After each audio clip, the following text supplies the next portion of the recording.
getting okay for Patrick. Everybody, please remember to hit the button, speak in the mics. Just said wait till 6.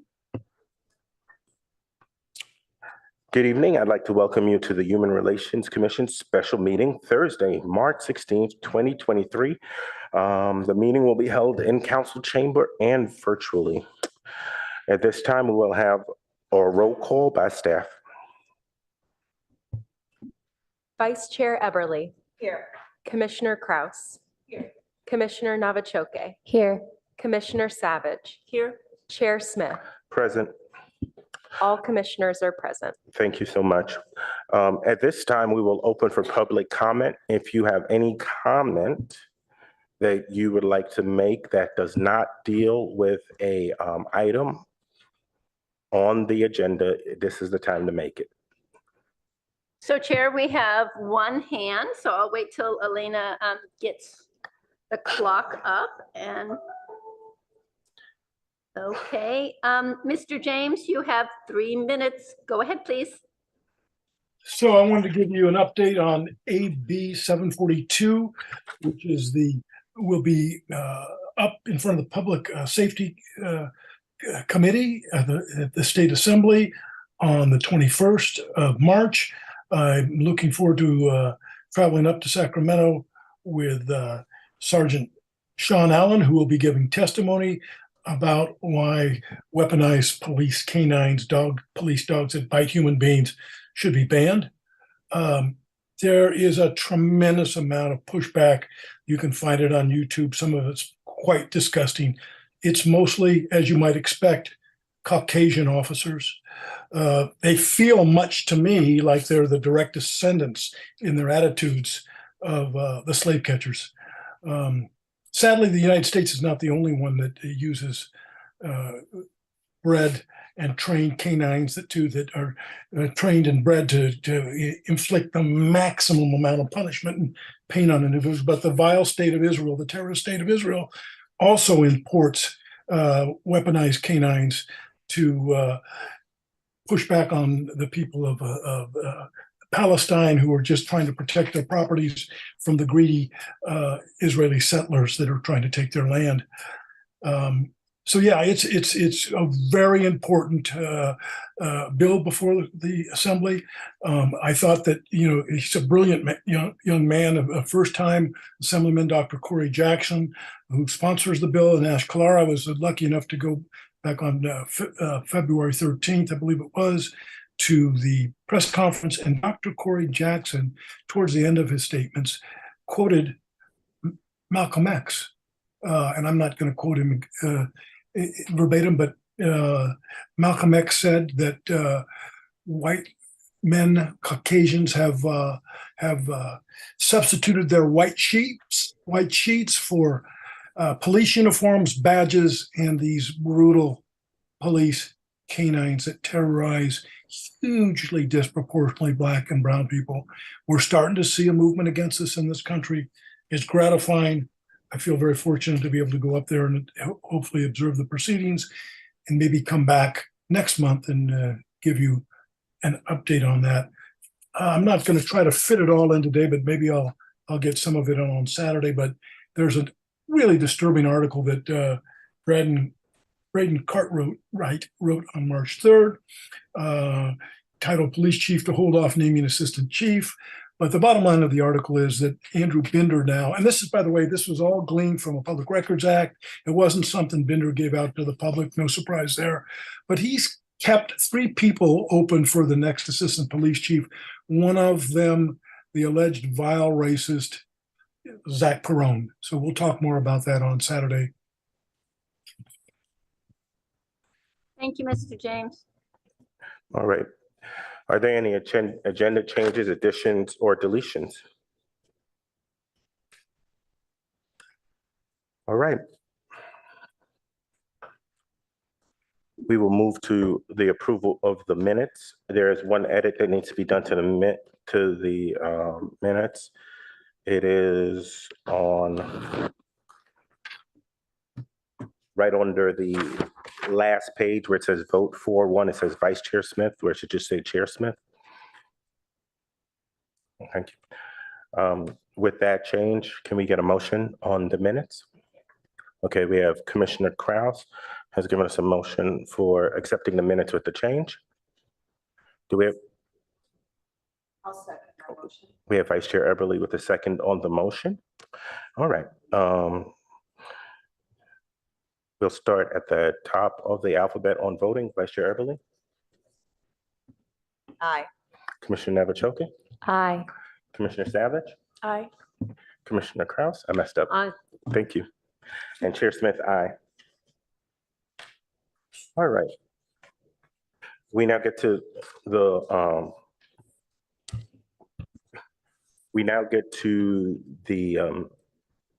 business of the meeting. We are going to do the His Rap grantees. This is, I believe, one time in the year that we should extend the courtesy to people. That being said, after we do our presentation and before, we'll do public comment after our presentation, and then we'll go to discussion. But we will give 5 minutes of comment for people because I feel that it's important because there are a lot of people that applied for grants, and we want to make sure that we hear their voices. I will turn this over to Commissioner Kraus to start the presentation. Okay. Can you just wait until Elena has the presentation up on the screen? Certainly.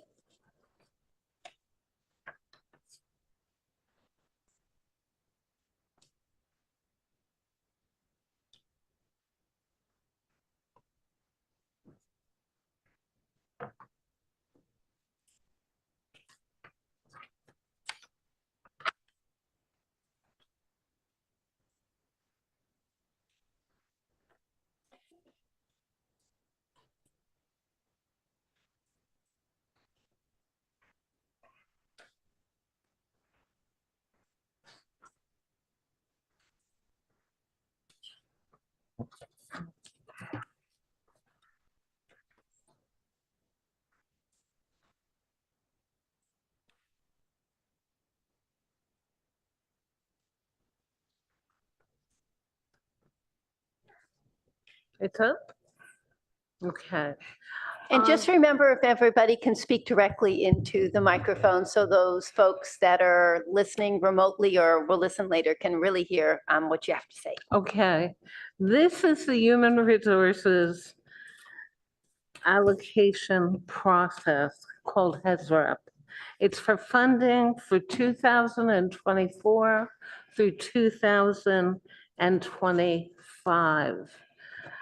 We had a subcommittee of chair and myself and a citizen by the name of Nana Chandler. And we met repeatedly over this period of time. The primary goal of HESREP is to meet the needs and improve the quality of life of low-income and vulnerable populations. That's very critical to the leaders of the city and the citizens. It comes from the general funds of the city is approximately 622,000, and it's administered by our staff and Department of Community Services. Chair, I turn it to you. All right. This year was an unprecedented year for the HISRAP process. This year, we received a total of 24 applicants with 25 applications given over the last cycle, which only had 16 applicants. So we received a total of 8 new applicants. This year, our total funding request was $1,158,919. Okay, and we only had $6,622.376 to give out, leaving us with almost a 50% deficit of funds requested per funds that we could give out.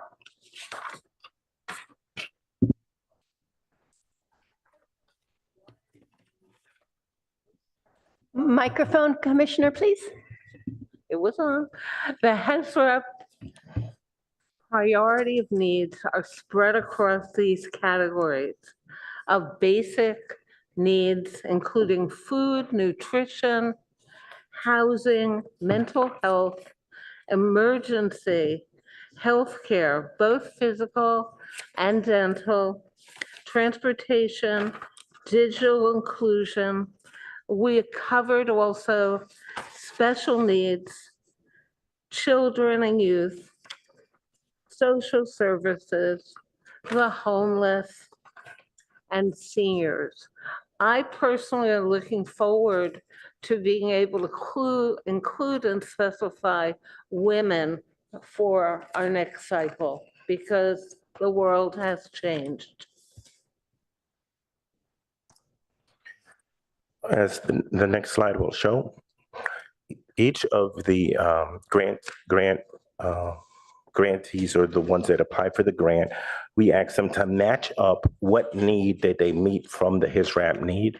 The goal with these categories is to throw as wide a net as possible so that we could serve as many people as possible. Commissioner?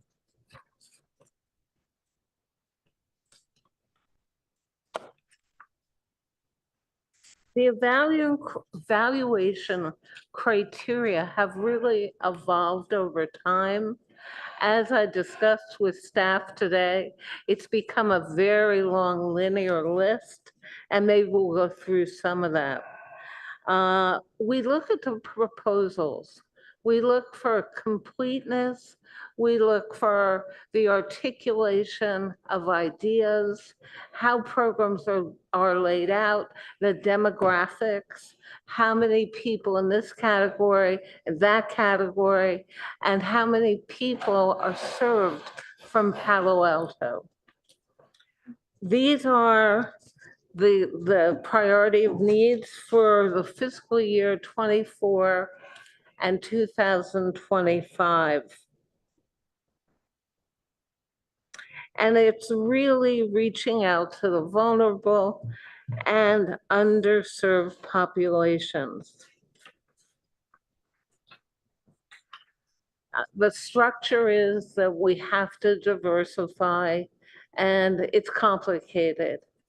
And we're hoping that there may be some additional funds forthcoming. We have a way of evaluating. We have goals and we have objectives. To put it in a nutshell, we spent a great deal of time independently and collectively reviewing every applicant. This was not done quickly, and I've carried this binder around for a long time now. And I turn it to the chair again. All right, here go our funding recommendations for this year. The reviewers wish to thank all the applicants for submitting proposals and for their dedication in providing highly valuable and critical services to the citizens of Palo Alto. The recommended allocations now presented to the full HRC for its review and approval. Once approved, the recommendations will then be forwarded to the Finance Committee of the City Council for consideration and approval. Unfortunately, because this year we had the largest number of applicants ever received for this program, we also had we were significantly over in request than available funds. Funding recommendations. The following organizations submitted well-crafted applications that align closely with the priority of needs and the evaluation criteria. They are current HISRAP grantees and are recommended for 85% of their fiscal 23 allocation or fiscal 24 funding request, whichever was lower. Ability Path, Adolescent Counseling Service Outlet Program, Alta Housing, Counseling and Support Services for Youth, Dream Catchers, CARA, La Comida, Life Moves, Ravenswood Family Health Center, Senior Adult Legal Services, Vista Center for the Blind and Visually Impaired, and or expansion of a current program to reach a vulnerable population. Downtown Street Teams, Karat School Project, Peninsula Healthcare Connections, the Health Trust. The following organizations are not currently receiving HESRAP funding.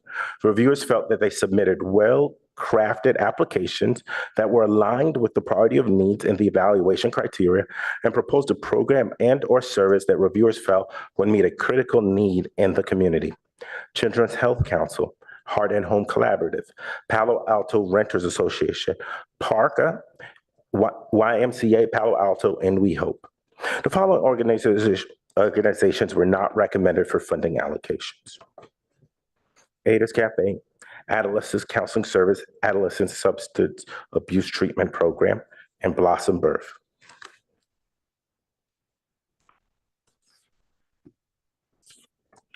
The next tab, funding recommendations included in the draft budget of the Community Services Department and are considered by the Council's Finance Committee. The Finance Committee budget recommendations are presented to the city. As we can see this year, we had a very difficult task because we just didn't have enough. There were a lot of great programs, and we know there are a lot of needs, so we couldn't fund everybody to a significantly higher level, but we wanted to at least give them some funding during these difficult times. The other challenge, we have contingency plans because council has come back one year before with 50,000, another year with 200,000, and we want to fill in funding gaps if we get more from council, but we don't want to promise what we don't have control over. So at this time, I want to turn it over to staff for comments. We will start in room and then we'll go online, in room, online, and we'll tic tac. So were you going to go to commissioner questions first? You wanted to go to the public first. So if the That's fine. Yes. So at this point, I ask participants to raise their virtual hand if you'd like to speak. The chair is allowing 5 minutes per person. What we will do is, we know Chair, that there are members. one thing, staff. Yes. I want to take a moment to really recognize Nana Chancellor. She is a citizen that has a lot of exposure in our community, and she really volunteered and helped us with this. So, and when I say this was a 10-hour, 12-hour of just meetings, and then another 10 hours of reading and research, it was a lot of work. So we're grateful for her commitment to helping us in this project. Yes, thank you, Chair Smith. It was a huge undertaking by Nana and staff. Really enjoyed working with her, and she was very thorough in all her reviews. So it was a great addition to the team. So again, we are giving each person who wishes to speak 5 minutes. We will try to go back and forth between those that are online and those that are in person. If people are in person and wish to speak, there are comment cards at the back of the room. And once you have completed them, you can give them to my colleague, Elena. So at this point, Elena, I'll ask you to get the clock on, and I will, okay. So you were very brave to get that all done live. So those are the other ones we have. Why don't we start with Teresa Johnson? Did you want me to call the names, Chair? Is that easier for you? Okay. So Teresa, We're just listening. Okay, Teresa Johnson, if you want to come forward, you'll have 5 minutes. And Teresa, you will be able to see the time there. And theoretically, you should see it there too. Okay. Thank you so much.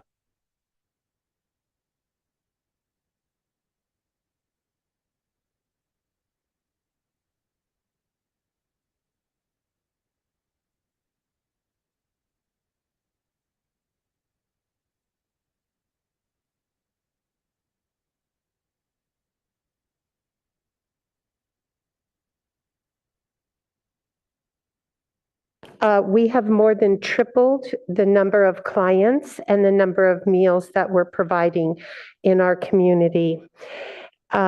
We really thought that the demand would decrease as vaccinations came in and people didn't get it, but that's not happened. What we found is that the majority of the clients that we started serving during the pandemic really need to continue with the services because they're seniors, they're homebound, they're a low income, and they don't have a way to get their own food, so we can provide the home delivered meals. This year, we lost about $1.5 million in funding for our program countywide, and your support is going to help us to continue to serve the Palo Alto residents that are in need of the home delivered meals. Last year, we served 36 homebound seniors, and we provided about 6,474 meals in Palo Alto. We did not turn down any applicants last year or this year so far. The meal cost for that alone was about $52,000. And we are grateful for the recommendation of funding for $18,360 for our program to provide care for the seniors. Our seniors are homebound, they're isolated, they're low income, and they're nutritionally at risk. Seniors that are not able to easily access food through food banks, congregate sites, and other kind of resources in the community. Your contribution is really critical for us because we will leverage your contribution to raise the other needed funds through donations and grants. Your funds will assist us in providing the meals for the seniors in Palo Alto, and we are not requesting any funding for staff or overhead. We do a lot of fundraising to help shore that up. We do provide more than a meal, in case you're not familiar with Meals on Wheels. In addition to hot and frozen meal service, we provide wellness checks for our clients. If the client's not home, we follow up. The driver calls us, I didn't see this person, or they said to leave the meal and they were coming to the door, but we follow up. We make sure that they're okay. We contact their emergency contact if needed. And since many of our clients live alone, our drivers might be the only people they see during the week for, conversation and things like that. We do take very good care of the funding that we raise. We utilized over 6,000 hours in volunteer service last year. We have volunteer drivers that go out. We do not even reimburse them for their mileage, and they still go out and deliver meals for us. We do, of course, have a paid staff because we served over 332,000 meals last year. So it has been quite the process over the last couple of years. For our most elderly and frail clients, we have a free Friends for Meals on Wheels program where they can get weekly home visits or phone calls. I want to end by telling you about Lily. She lives in Palo Alto. She's 92 years old, and she lives on $1,050 per month. She's legally blind. She has severe osteoporosis. And she says, I'm very, very thankful for the meals. I don't know what I would do without them. They are really a big help. When her circumstances were better, she said, I always made a small donation to Meals on Wheels, and now here I am receiving the service myself. She enjoys speaking with our staff and notes that they are always helpful. When we provided her with a handmade birthday blanket, which we provide for all of our clients, and you can see it's beautiful. We have a group of people who make those. She said that she felt like she was a kid in Disneyland, and she was so happy and grateful.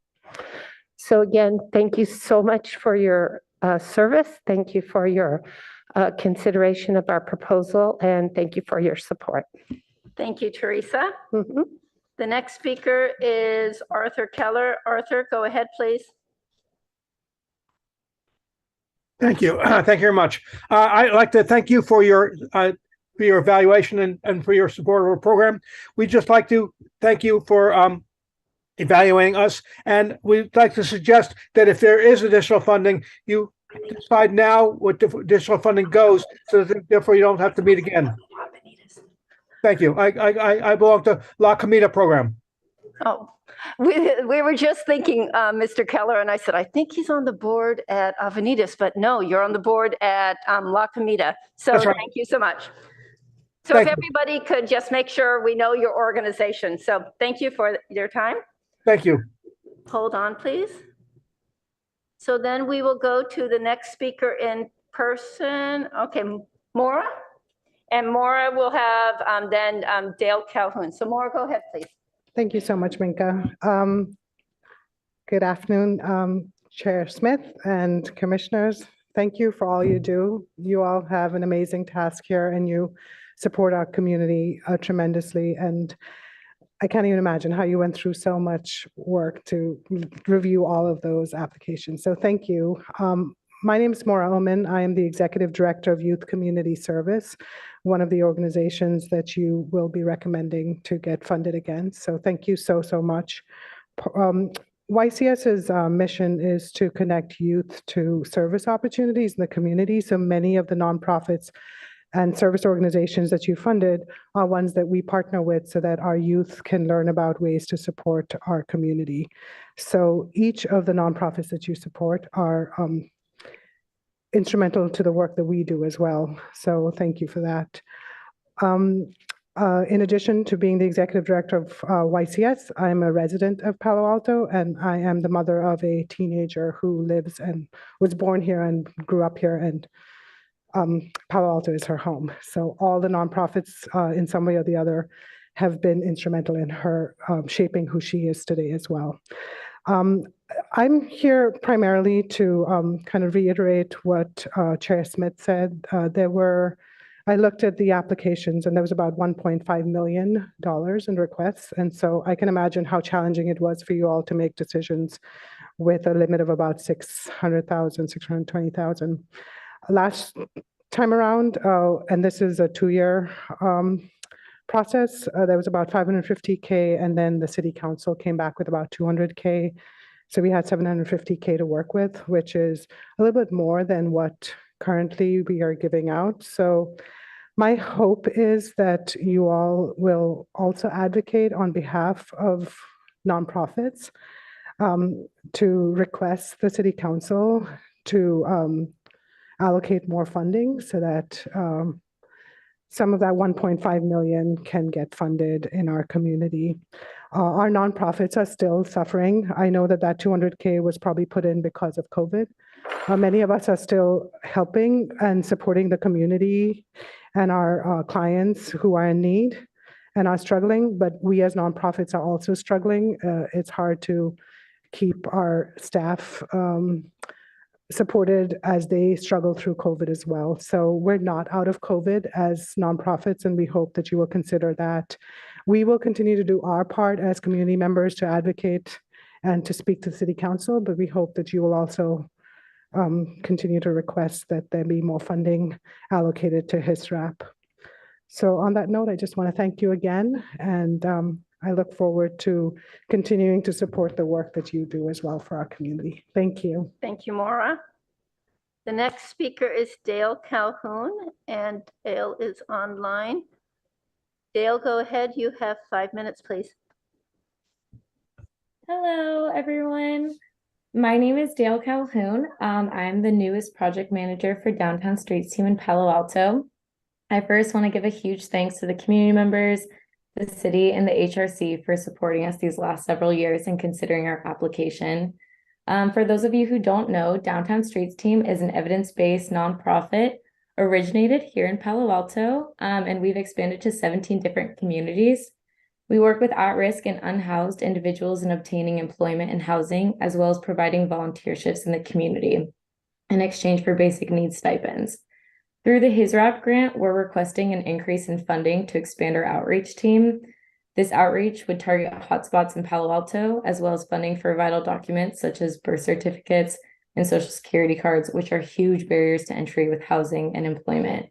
With inflation and worsening inclement weather events, there is an increased demand for our services, but without a substantial increase in funding, we're unable to expand our services to the Palo Alto residents that have been impacted. I'm sure many of you community members have ran into many of the folks we work with and provide outreach to, and we're hoping to give more of these individuals a chance at pursuing their goals. Thank you again for your consideration. Thank you, Dale. The next speaker is Mary Wisniewski. Mary, do you want to come on down? And then after Mary will be Philip Daw and then Delazio Emerson.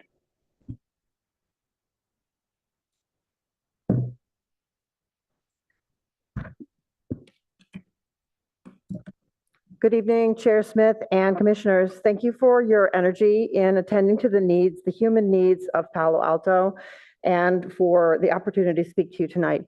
My name is Mary Wisniewski, and I am the president of Heart and Home Collaborative. We are a small volunteer-run nonprofit providing wintertime shelter to unhoused women in Palo Alto. We've operated in Palo Alto for 10 years, and this is the first year that we have applied for funding through the HISRAP grant process. We are grateful that the reviewers have recommended us for significant funding for 2024. In many ways, Heart and Home services are simple. Our shelter is a simple box. It's just the room in a house of faith that is open between 5 p.m. and 7 p.m. each day from November through April. Local houses of faith donate this space so that up to 15 women, any self-identifying women, can stay with us at that time. We give them a mattress on the floor and we give them meals every day and storage for some of their belongings. One staff member stays with the participants every night, and someone from the community brings dinner, and 3 volunteers come and help out in the evening. But the impact of these simple services is huge. First of all, we are one of the very few organizations offering unhoused people a place to sleep indoors. In 2022, the point-in-time count identified 274 unhoused Palo Altans, 96% of whom were unsheltered in cold and rainy February when the count takes place. Our volunteer-run environment facilitates the creating a caring and supportive community. Our philosophy centers serving the participants with kindness and respect. Every evening, we make space for participants and volunteers to eat together, to get to know each other, and to support one another. And in doing so, we are providing housed community members a way to connect with participants across that barrier of having and not having housing, to learn from them and to give back to them. Third, having a very small shelter means that we have the flexibility to meet the needs of each client in a more individualized way. This year, we introduced in-house case management services focused on helping participants set and achieve goals.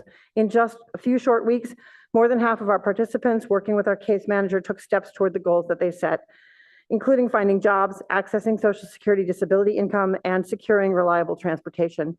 A big part of the success of our shelter's mission is to center the voices and experiences of the unhoused women of our community. The recommended grant from HISRAP will give us much needed cash flow stability in our early season funding.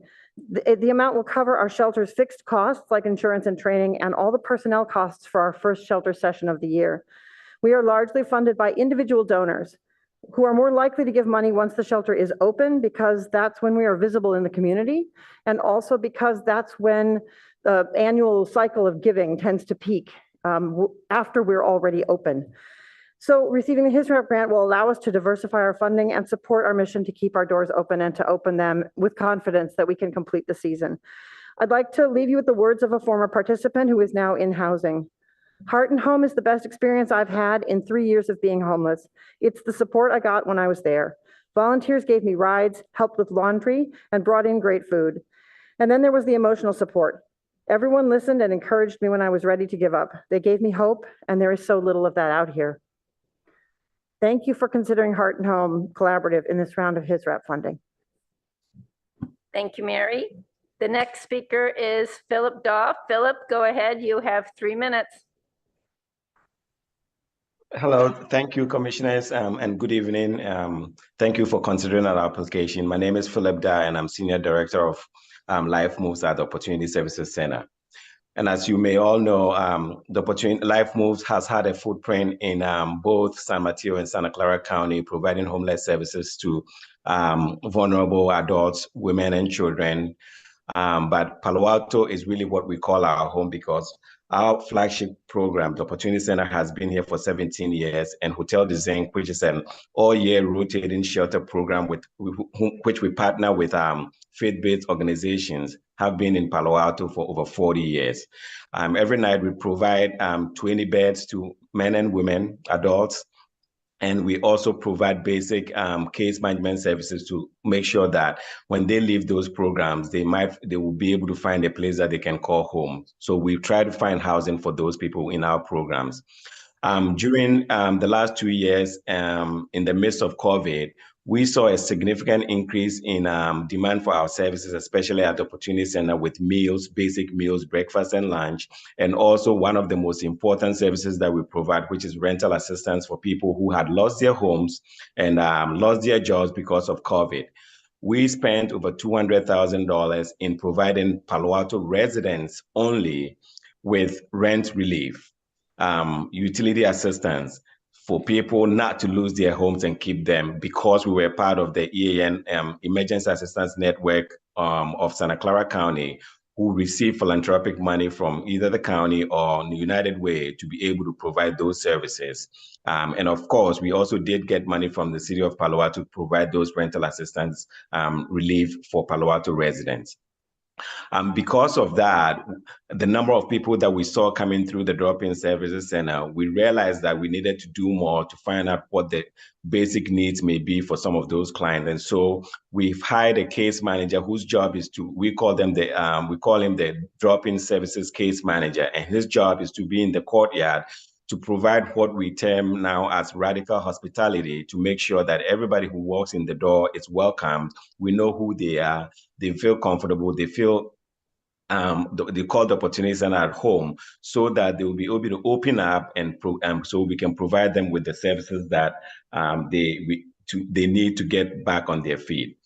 And because of that, I was also able to work with one of our philanthropists in Palo Alto to provide us with relief for folks who are sleeping in their vehicles. And the goal is that we will be able to provide some funding for people who have vehicles but are not roadworthy, to fix those vehicles to get for them to get back to work, doing basic stuff like DoorDash, or even be able to get to work, because we found that a lot of the folks who are on the street sleeping in their vehicles are not able to move those vehicles because they are not roadworthy. They either don't have tires or brakes are not working, and those vehicles could be their meal ticket to a better life or getting out of homelessness. And so fortunately for us, this philanthropic organization in Palo Alto is partnering with us, and we in turn will be partnering with our sister agencies in Palo Alto to recruit folks who are sleeping in their vehicles who need those assistance to be able to fix those vehicles and go back to work.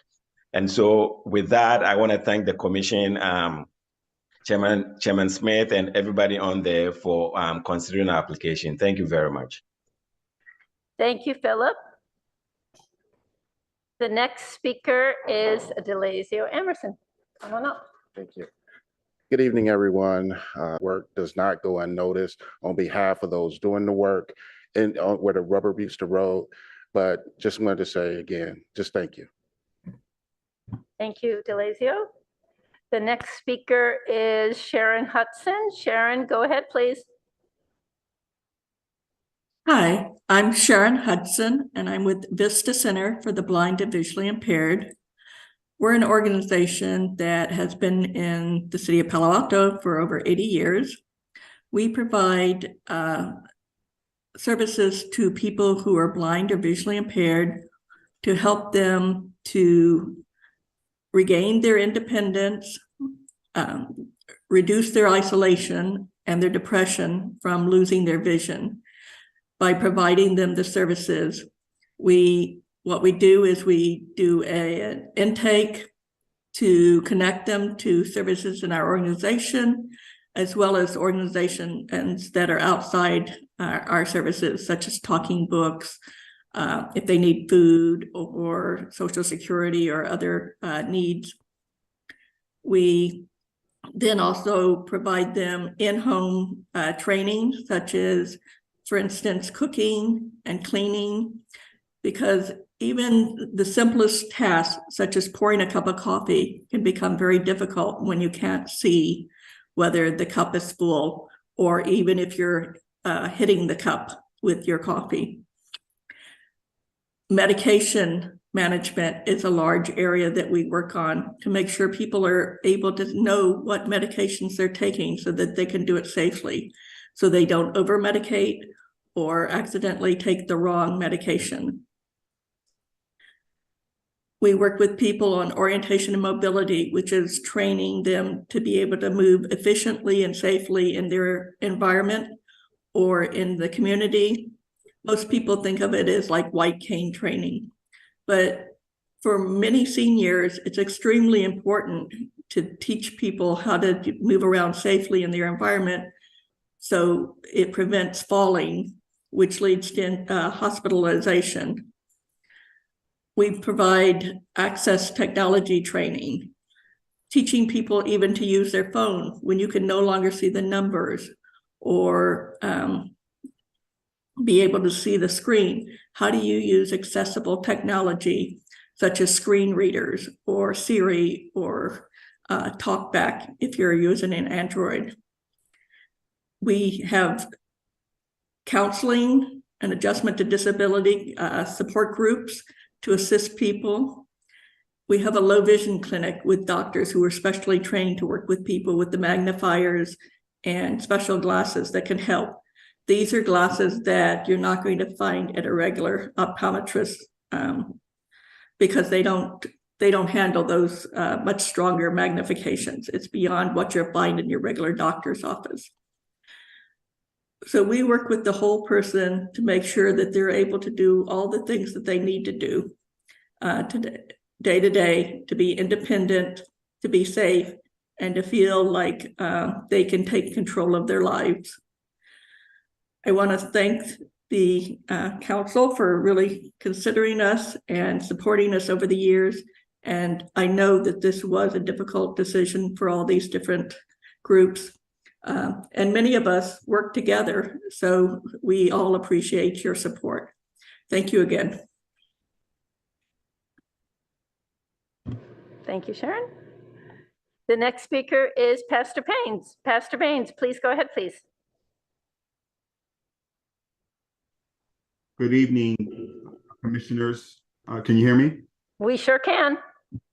Good evening, commissioners, and I want to thank you all for this consideration and all the hard work that you all had to put in, having to make very difficult and challenging decisions. So we are definitely grateful for all of that.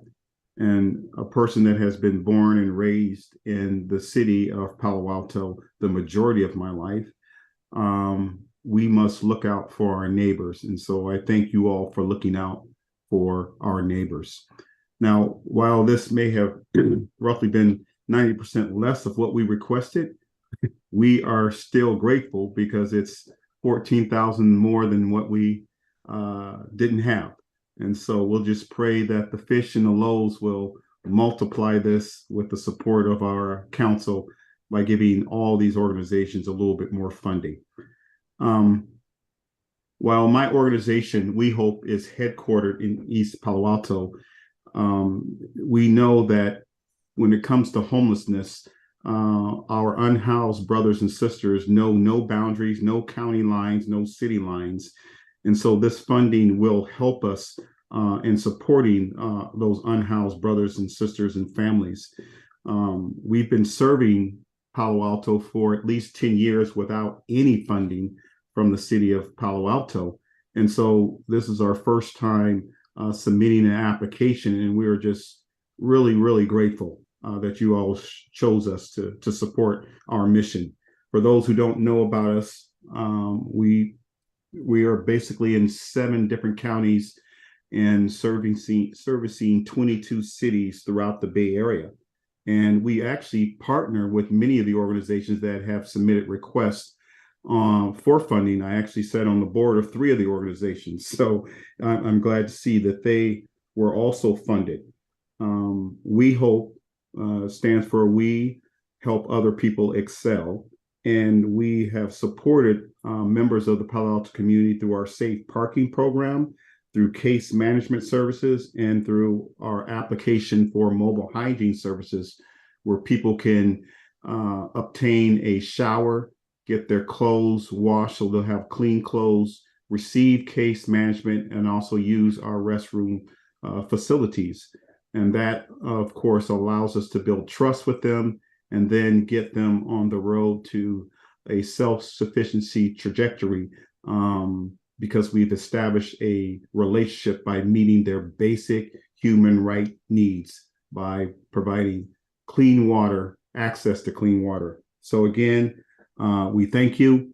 Even as a preacher, I'm giving you back time, which is unrare for us as pastors, but you got it back. So thank you again. Blessings.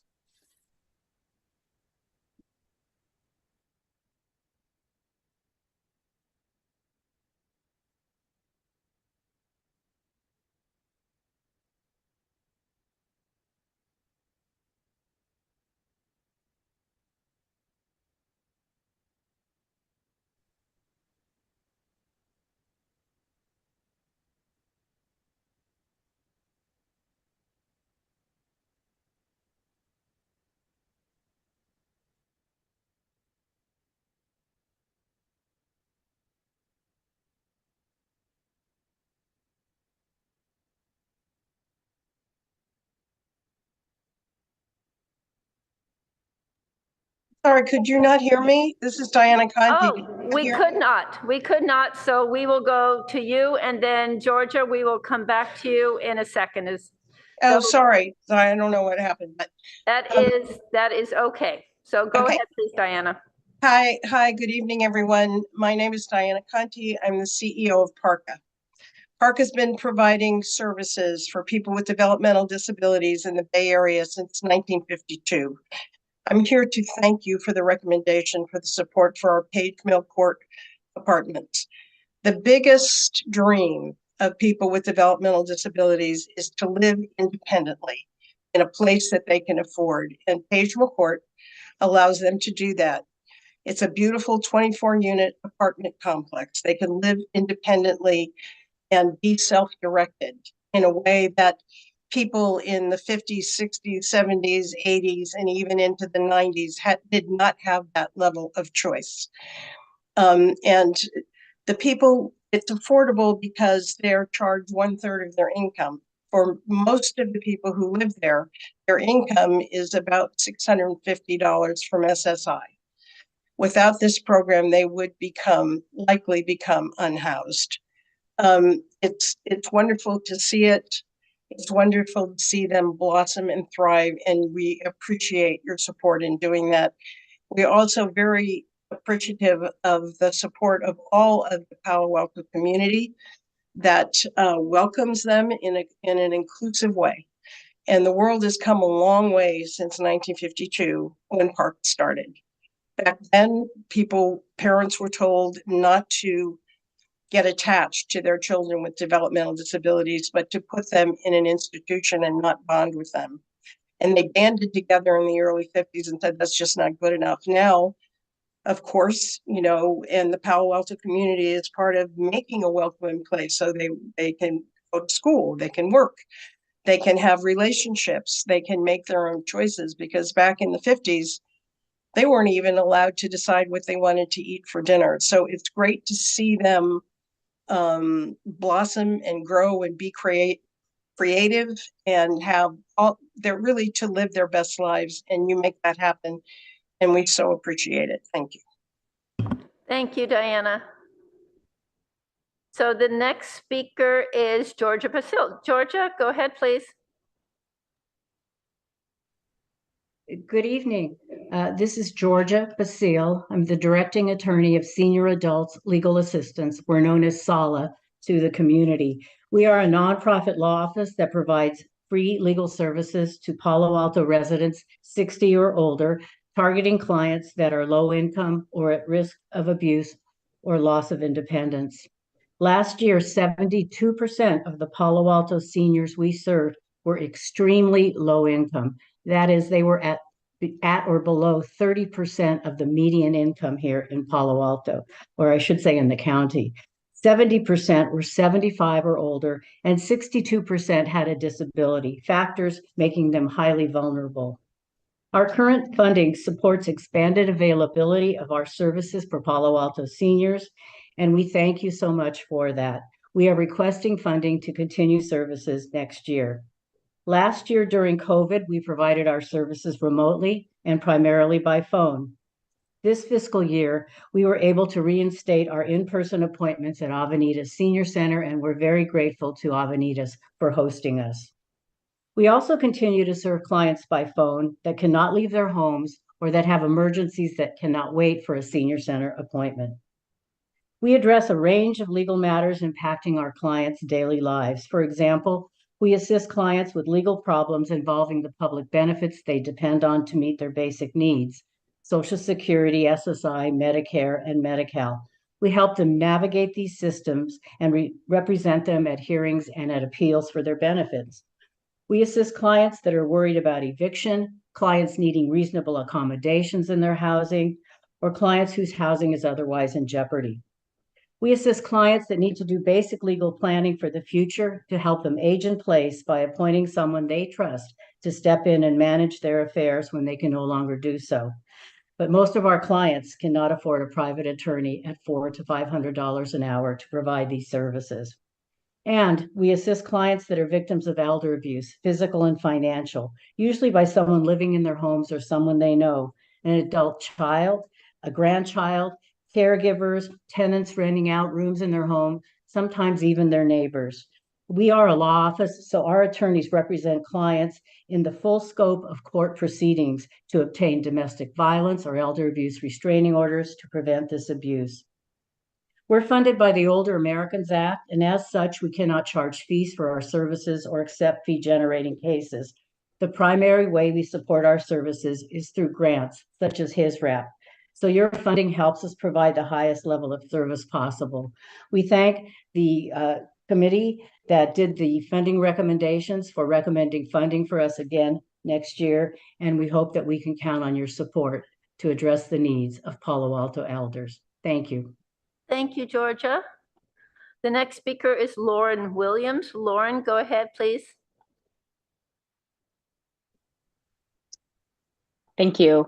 Good evening. My name is Lauren Williams, and tonight I am here to represent Dreamcatchers as one of the organization's board members.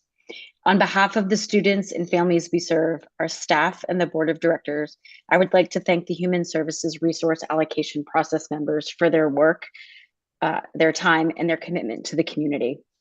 This year, Dreamcatchers is serving 125 middle school students, up from 80 students last school year. And we are serving them across all 3 of Palo Alto's middle school campuses. We are also engaging with 200 local high school and college-age tutors mentors as part of our program, creating sustained service learning for these students that would otherwise not be in place without Dreamcatchers. The city of Palo Alto is part of Dreamcatchers history. It was through the Human Relations Commission's work that Dreamcatchers was established. Today, our organization and our program continue to focus on promoting equity in education by serving socioeconomically disadvantaged middle school students attending Palo Alto schools. We are thankful to the City of Palo Alto and the Human Services Resource Allocation Process reviewers for their recommended financial support and for the city's continued focus on serving the needs of the underserved in our community. Thank you. Thank you, Lauren. The next speaker is Lauren Bigelow. Lauren, go ahead, please. Good evening, commissioners and staff. Thank you for the opportunity to speak. My name is Lauren Bigelow, and I am the board president of Palo Alto Renters Association. We are so proud of the work we've been able to accomplish in our first few years and look forward to serving even more members of our 27,000 renters strong population in Palo Alto. We're grateful to staff for seeing the critical need in supporting Palo Alto's renters and providing legal counseling to them. I want to reiterate that we work alongside Palo Alto Mediation Program historically We've worked with tenants to figure out if they're covered by particular renter protections. And as soon as that case became about the relationship between the renter and landlord, PAR refers the case to Palo Alto Mediation Program. I thank you again for your thoughtful consideration of all of the HISRAP applications. There's so much good work being done in Palo Alto, much of which is possible through your work and the allocation of funds through the HISRAP. I look forward to hearing your discussion tonight and wish you luck in making your decisions. Thank you. Thank you, Lauren. Before we move on to Anne Marie, if there are others that are on the call or in chambers that wish to speak, please either fill out a speaker card or raise your virtual hand. So, but at this point, I will go to Anne Marie. Anne Marie, go ahead, please. Hello, thank you. Can you hear me? We certainly can. Okay, great. Thanks, Mika. Hi, everyone. My name is Anne Marie Hong. I'm the grants manager with Ability Path. Thank you to the City of Palo Alto and the Human Relations Commission for having us here today and for your recommendation of our proposal for FY 24-25. If you are unfamiliar with Ability Path, you may know us as our former entity, Abilities United. We merged with the San Mateo County-based Community Gate Path in 2019 and renamed ourselves Ability Path to better reflect our mission. Ability Path has been a cornerstone of the community for over 100 years. Founded in 1920, our services have evolved over the years to meet the growing, changing needs of our community. Ability Path provides services and programs to children, adults, and families with special needs and intellectual and developmental disabilities throughout San Mateo and Santa Clara counties. Ability Path serves over 3,000 individuals each year across both counties through our Learning Links inclusive preschools, children's therapy services, family support services, and adult services departments to further our mission of empowering people with special needs to achieve their full potential, which we do through innovative, inclusive programs and community partnerships. The focus of our funding request from the City of Palo Alto is our Adult Services Department. Our adult services programs, which consist of community integrated day programs, employment services, independent living skills, services for stroke and brain injury, and enrichment services such as computer education and art instruction, assist individuals over the age of 18 with developmental disabilities to fully participate in their community through employment, educational, recreational, social, and volunteer activities. Using community resources and experiences, life skills and employment coaches assist individuals to acquire or expand their skills and increase their independence. Our program's ties with the Palo Alto community run deep through many volunteer and employment partnerships, many of whom are also supported by HRC, social and recreational activities, and meaningful educational opportunities. Our adult day program in particular relies on the daily enrichment that this community provides and strengthens the community as well.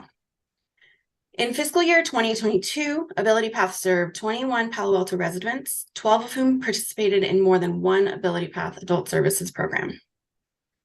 COVID severely impacted the services for individuals who rely on in-person, community, and home-based support. I'm happy to report that the efforts our teams made to pivot to online classes, virtual social events, at-home delivery of activity supplies, and remote support made a huge difference to the individuals we serve. At this time, we are still gradually ramping up to increased in-person services. Our one-on-one programs, which are independent living skills and employment services, are back to in-person with various COVID-related protocols still in place. Our day programs are on a hybrid schedule of half in-person and half virtual program each week. A little over 60% of the day program is back to in-person. The remaining individuals are hesitant to return due to vulnerability to COVID. I did want to share the impact of our services on Palo Alto residents by talking about one specific example. We serve an individual who has been interested in paid employment for years, but has social anxiety that prevents them from pursuing many opportunities, despite having incredible skills to offer employers. After working for many, many years on their independent living skills and honing a personal interest in the visual arts, this individual voluntarily engaged in our employment services program to find a job. Our staff, knowing this individual's passions, abilities, and fears, approached another local organization and proposed an internship that would utilize the specific strengths of this person. Our employment team helped that partner to arrange needed accommodations and assisted that individual to successfully train on the job. This job enabled the individual to work on social anxiety, develop hard and soft skills, and most importantly, recognize that they could accomplish their goals. As a result, that person went on to accomplish other achievements, namely speaking publicly about their job and about how important paid employment is in their life. This is a major feat for them. We look forward to continuing to support the individuals in our programs to achieve their goals with the steadfast support of the City of Palo Alto. And I welcome the opportunity to answer any questions you may have about our programs or our organization. Thank you. Thank you, Anne Marie. So I did not, oh yes, we have one more name. Tony Hughes. Tony, go ahead, please. You have 5 minutes. Hi, Minka. Can you hear me? It's Tony Hughes. I certainly can. Go ahead, Tony. Great. Thank you. I just want to make sure that the remarks that Kathleen submitted earlier today have been acknowledged and received by the commission. And yes, they each got a copy at their stations on the dais. And I'm curious whether or not those comments were going to be read into the public record. Is that something you guys do? It is. Go ahead, Chair. It is not something we do, but in fairness to all grant seekers, we ask them to give it all the information the same way. But given the passion and the importance of the letter, everybody that has to vote on this has received it, and they have it for their deliberation.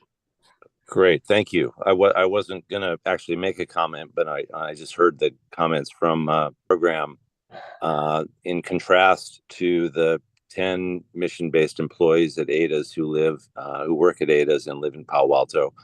I was struck by at least the similarity or the zip code relatedness of those two numbers.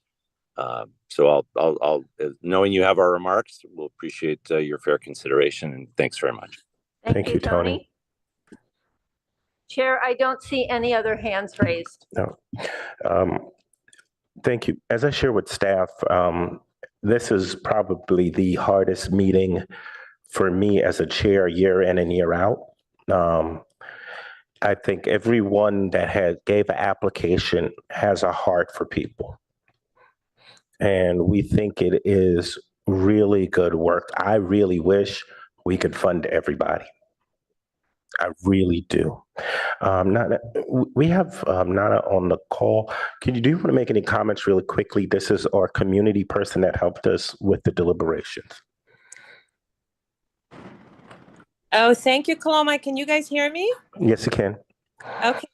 You know what? I would actually love to just take a quick minute to thank you, first of all, Chair Coloma Smith, for inviting me to be included in this process. I also want to thank Commissioner Michelle Krause, Minka, and Elena. I've been incredibly inspired and impressed by all of your wisdom, big hearts, and hard work. It's been a very challenging, but also very heartwarming experience. And I'm just so deeply grateful to be part of this community, and grateful to all the incredible nonprofits that we have here. You are changing lives every single day. And I know I speak on behalf of our whole committee when I say that I wish we were in a position to grant you everything that you deserve. So thank you all so very much. Thank you.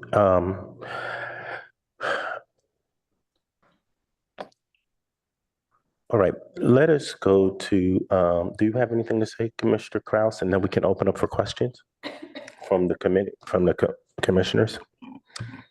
I would concur with Nana and the chair that this has been one of the most important tasks that has come before the commission. It is so important, and it's an honor and it's humbling to have had the opportunity to spend this in-depth time. I'll tell you, it's more hours than you suggested. I've carried these in my heart and in when I sleep, and I wake up, as Minka staff knows, and I say, no, we can't do that. You're right. So it's really in our hearts and our souls, and I just wish that we could do more. Thank you. Commissioners, if there are any questions? I have a question. There you go. Commissioner Navachoke. Thanks. I just want to begin by thanking the staff, Commissioner Kraus and Chair Smith, and the public comments and everyone who applied, and Nana Chancellor is on the call. I'm very impressed by your extensive research and overview and this in-depth analysis, and I can imagine the challenges in compiling this list. There are many, many deserving organizations. My question is just lack of general knowledge, but is there a way for City Council to increase funding so that we may reach out to other organizations that didn't receive the amounts they requested? Thank you. We can send our packet to council and we can highlight the deficiencies in funding and express the difficulties in funding, and hopefully they can find money in the budget. It was interesting. I read they got $24 million back today. So maybe they can break off 1 million and we'll fund everybody. That's just a thought. It's just a thought. So yeah, that's how it works. Thank you. Oh, Commissioner yeah. Savage. A couple things. I see the funding amount, 622,000 is the same as the year before. Yes, ma'am. Is that usual? Is like a limit, a finite number? It is. It's what we use as a starting point, and what the subcommittee makes recommendations for is what we know at this moment will be in the budget for next year. Okay. So several things may change. Often the HISREP program is given just a CPI. So that's just a 4% increase. And then we divide that, evenly among the grantees. Sometimes last year, what they did is they gave an additional 200,000. So what we decided to do was to do an additional HISREP process for 1 year. So to address, I think, Maura's question, that was 1 year funding. So it wasn't something we could add on to the base of this year's funding. So what sometimes happens during the Finance Committee is that a council member may express the desire to add more funding to HISREP. Sometimes that just ends in the parking lot for a while. Sometimes it gets back when the Finance Committee promotes the budget to the full council, and the council takes up on it. So it really, every year is a different experience if and how additional funding for HISREP is allocated. I think that's why the chair had mentioned that the committee really wants to take some baselines if more additional funding was added and what they can do with it. Because I can tell you doing an additional HISREP process is extremely staff intensive. So with the huge amount of unfunded requests, that there is the opportunity to think of a backup plan. But that is no promise, obviously, whatsoever that any funding may be recommended by the council. Every year is different. Just to be clear, we actually have 3 other contingencies if we get additional funding. So. Okay. A couple other things. Well, first of all, just hearing the applicants who spoke their gratitude toward the commission, makes me feel really proud to be part of this commission. And thank you, both of you, for going above and beyond. The hours spent, I'm sure was worth it. Now I see no organization received the funds they request. Everybody got a little less than they had hoped for. But one in particular, I wanted to ask about We Hope. I know they're a first-time applicant, but and they received 14,000 of the 112,000 they asked for. I'm just, was there a certain kind of criteria used for that decision? I know, there's not enough to go around, but I'm just wondering why the discrepancy is so great. With We Hope, we looked at doing their services one day a month. So they gave us some numbers that say, if you do 50% of this, and so we ended up taking just a quarter of a month funding. Because we knew the service was important, and we really wanted to be at 2 or 3 times a month or 4 times a month, but we couldn't get to that other number without cutting somebody else off significantly. So it was a hard balance with that. That was our thinking on We Hope. Okay, all right, that's it. Just good job all around. Thank you.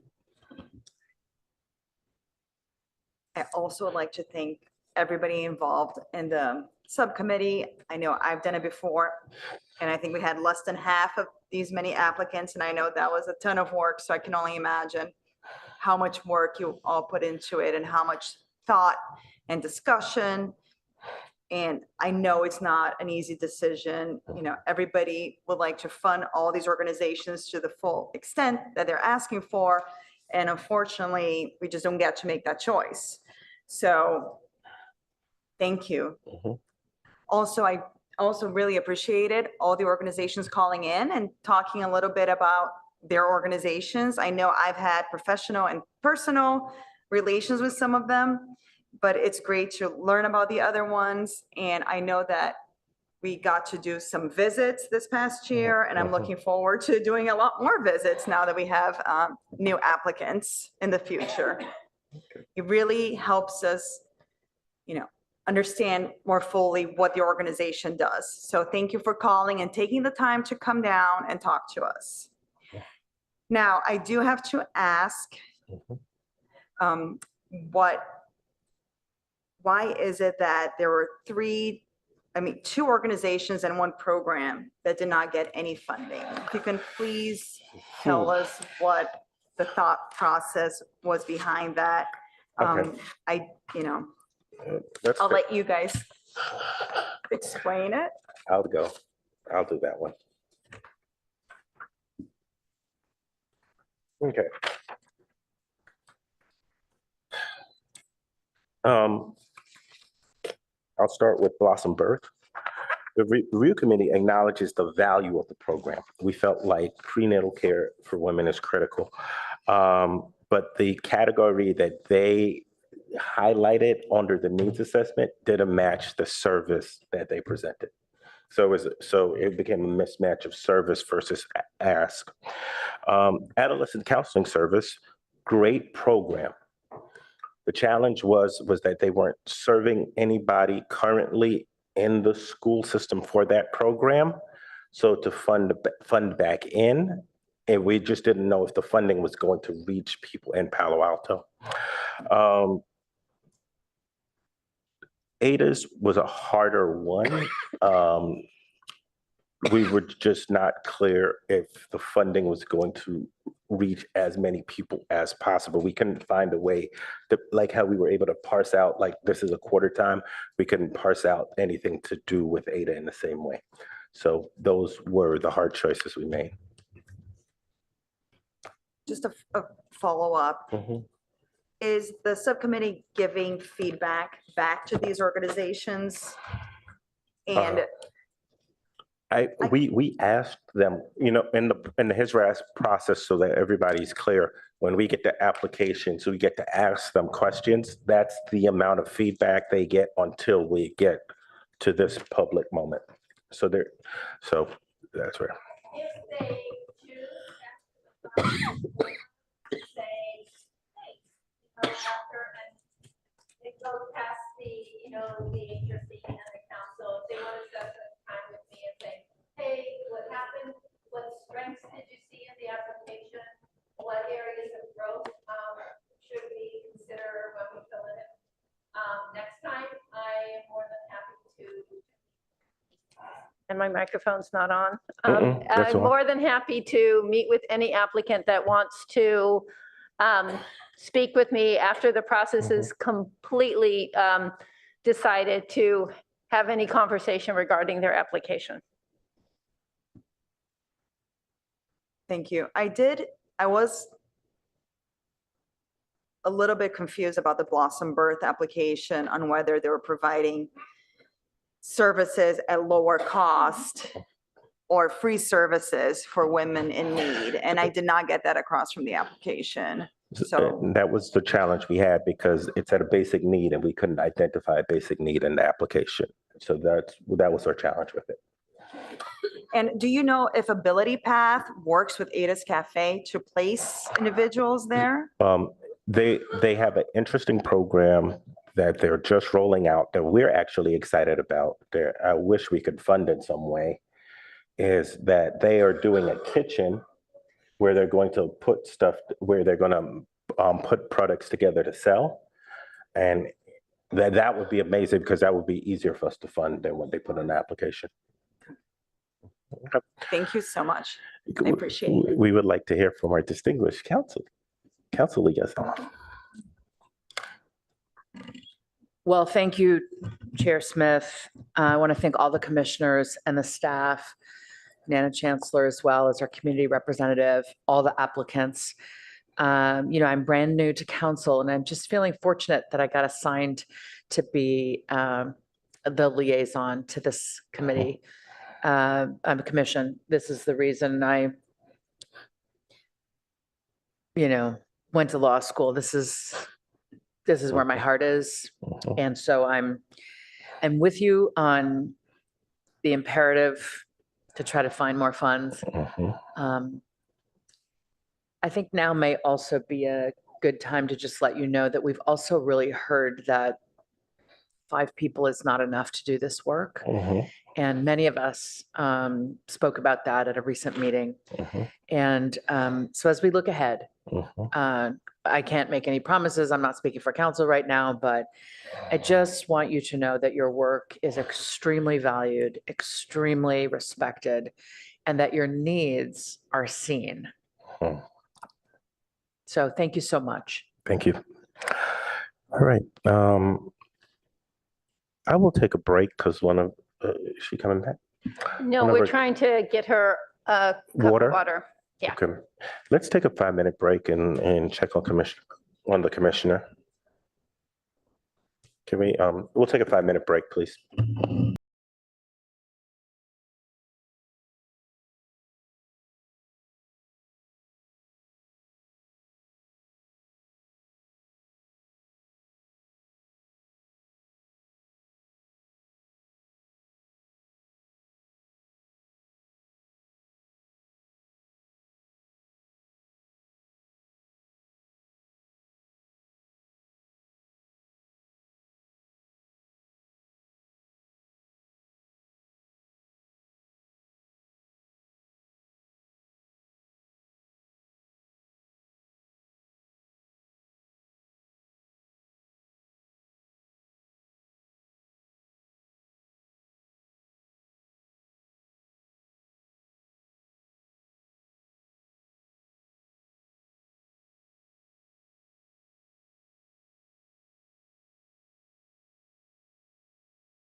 Think we are now back in order.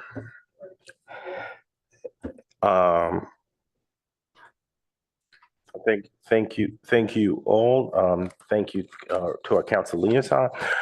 I will entertain a motion on the HISRAP package from one of our commissioners, please. Entertain a motion. If anybody would like to make a motion. Yes, you can. Do you want to make the motion, Daryl, or do you want to make the motion?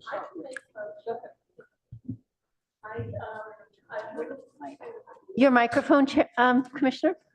I moved to, Commissioner Kraus moved, seconded by Both get there. Commissioner Savage, to affirm the recommendation of the reviewers of the subcommittee that is included.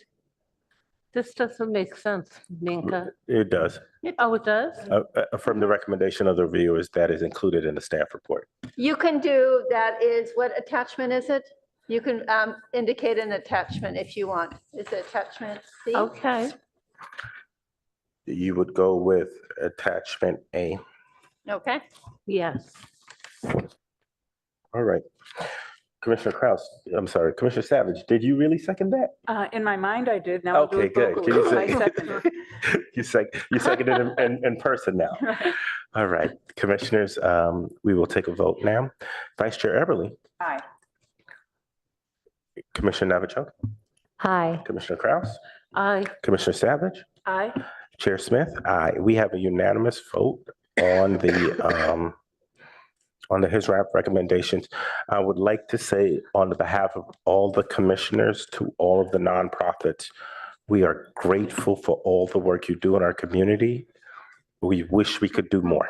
We really do, but we're really grateful for all the work you do. Thank you for taking the time to be with us and listen, and we're grateful to each and every one of you. Thank you. All right, next item.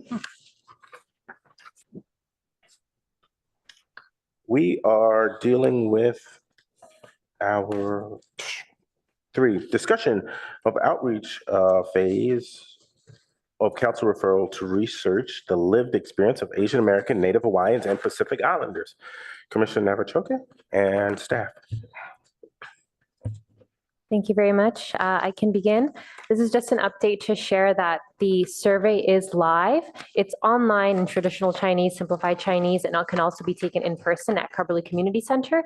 And I think I have one request and one update. One update is that the survey the deadline is extended till the end of May. And then the request is just to the commissioners to continue to spread the word so that we can have more applicants, but I think the extended time will allow us to reach more people and to reach, as one of the questions said, more voices that should be included in this survey. Thank you, and I'll turn it to staff. Yeah, so I think, go ahead, Chair. No, staff. Okay, I think one of the reasons we extended the deadline was we really saw the opportunity, thanks to feedback from leaders in the city, that spending the month, the HRC was hopeful to present the results of the report in May.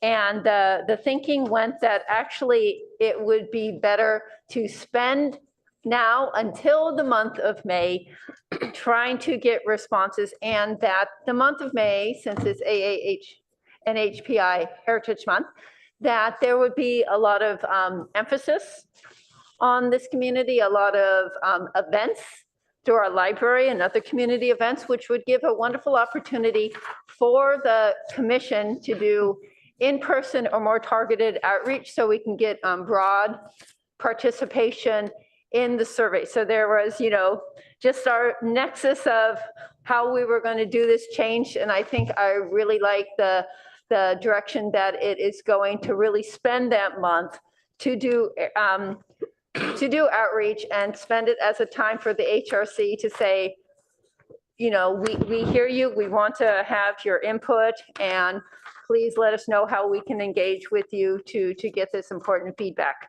So that's what it is. I send you all an email that had a link to the website. We have our own email. That's all thanks to Helena for setting that up. We have the survey translated in 2 languages, which is, again, traditional and simplified Chinese. If you feel the need to have it translated into other languages, please let us know. We picked those 2, working with partners in the community to really hear what they thought it should be translated into. But if there are more translations, we have an easy source to have that happen. So I'm happy to answer any questions, or Elena can if you have specific questions about the website. No, I think we just actually have to do the work. I will be honest, I've been tardy in sending it out, but if I can encourage my fellow commissioners in the next month to send it to 5 to 10 people to make sure we're getting it into the community, maybe we could ask some of our nonprofit friends to help us with this. Thank you. They've already got a lot of stamps back there. Look, it's working in our favor.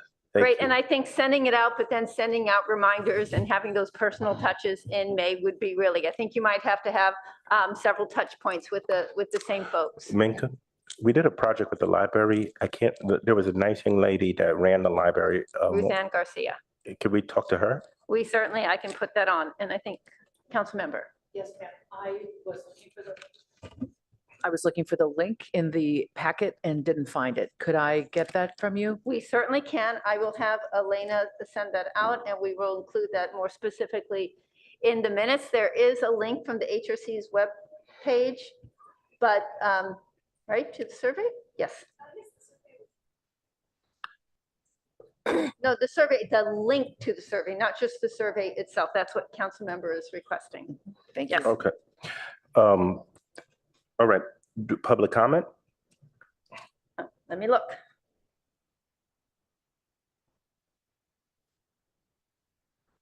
There are no hands raised, Chair. Okay. Let's do commissioner reports. I'll start with mine. We have two pieces of housekeeping. As every April, we have holy days. So I believe the new date is the 3rd Thursday of the month. Our usual date is the 2nd Thursday of the month, and that's the last day of Passover. So we want to move it. The question is, we'll have to see if there's a room available. I don't think Elena's had time to do that since it's something we just talked about. But she will query the commissioners as to your availability. She's not in the office next week, so expect it week after next. Okay, thank you much. The second piece is we were supposed to have a retreat this Sunday. Thankful to our council liaison, on March 6th, the council includes desires to increase in the number of members of this commission back to 7. The first reading of the ordinance increase will be March 27th. If it is on the consent calendar, if it is voted on the consent calendar, the first time we could have new commissioners will be the first week of May. Did I get that right? That's true. 2 weeks later, it goes on consent for a second reading, and then 30 days later, it becomes live. Better word for that, but that's really what it is. It goes into, the ordinance goes into play. So the challenge becomes 3 of us are going to remain on the commission, and we would have 4 new people. So for 3 of us to have a retreat and there are 4 new people coming, I don't think is the right approach. So I want to ask if we can push out the retreat until we get that addressed. Does that make sense to everybody? It makes sense. Okay, yeah, we're cool. So what that would mean is that also Elena, when she gets back, will, as early as possible, we'll be getting a date in May to do so. We will again query some weeknights and some weekends to have the retreat and have a variety of times for the commissioner. Actually, we will probably have to have, well, the new folks will have to be able to make it because we won't know for sure. I think at a certain point, I think I'd be fine with sending them out the information to see if they're available or not. So that is it. We have any other commissioner reports? Yes. Daryl and I are involved And the with FBI? the Palo Alto. Fun, with the Palo Alto Police, and I have been actively participating with the FBI Academy. Daryl's been attending, and it's been a fascinating opportunity. I tend to sit in the back of the room and listen. And I've met specialists across the board. In particular, I didn't get to tell you, Commissioner Savage, that I brought the articles in on the numbers. If you remember, we first had the FBI, you, Chair Smith, and I attended, and we talked about hate crimes, and we talked about numbers and how the analytics were being put together. It's come full circle. The FBI has issued some additional numbers, collaborating with the Anti-Defamation League on the amount of hate crimes in the Jewish community. And publicly, there's been an increase of 20% in the last years.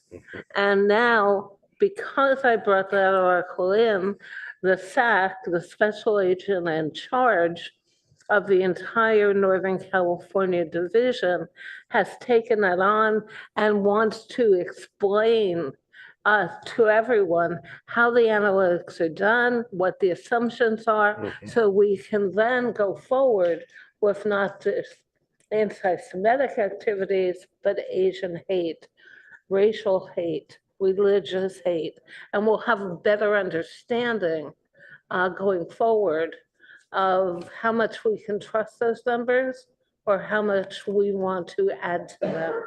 Yeah. Thank you so much for your work with that. I know in the county in the last week, there was a noose found hanging from a tree in Gilroy, and in Stanford's campus, there were Nazi symbols painted on a student's door. So the work you're doing is extremely critical. Thank you.